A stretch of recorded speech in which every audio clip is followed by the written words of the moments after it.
event natin ngayon is yung Paskuhang Pambata by Ford and Gawad Kalinga, no? So, yung preparation na ginawa namin syempre, first is we need to coordinate with Ford Philippines for this event, no? Yung schedules, ganyan. Also, I think yung packaging ng mga kaninang umaga, no? Ng mga groceries na i-share natin or di-distribute dun sa mga bata. Actually, si Ford Philippines is active sa mga ganitong event. So, they do really talaga initiative. So, they always contact us pag may mga ganitong event. So, syempre kami naman is masaya kami na yung mga ganitong event na nakaka-join kami.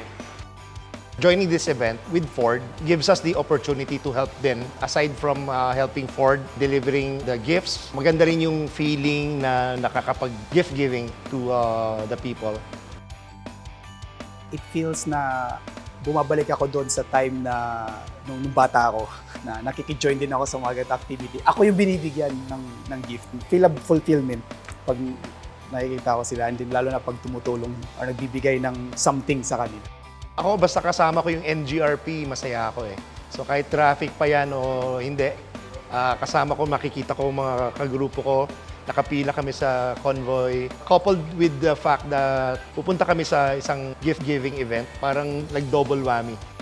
What's unique about NGRP kasi is that NGRP is a car club, and at the same time, it's also interest club. Like for example, interest meaning yung mga overlanding trails in one. So yun ang kagandahan sa NGRP.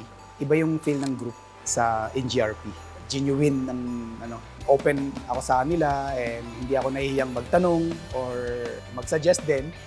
I think first vision ko is kung happy yung members, happy na din ako. Gusto ko lang na magkaroon kami ng something na common na pwede naming gawin outside of personal life, na we can divert yung mga problema, ganyan. I think nagkasundo-sundo naman kami sa mga gusto namin, yung mga gusto namin puntahan, gusto naming upgrades. We want to foster yun nga, yung camaraderie, maging kaibigan lahat, and enjoy lahat ng mga activities that we all love. And at the same time, yun nga, yung mga outreach programs and we plan to do more next year.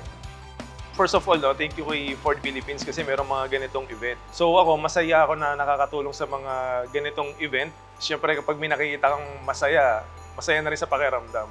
Yung nakikita mo yung mga ngiti ng mga bata na meron silang natatanggap sa mga ganitong event like darating yung Christmas.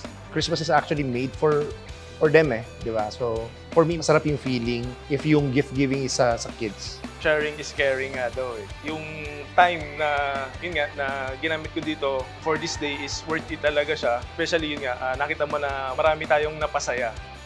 So we see the happiness and the smiles of our kids, and we want to share the kindness that Ford Group Philippines offers to the Philippines. Maraming salamat at maligayang Pasko po sa ating lahat.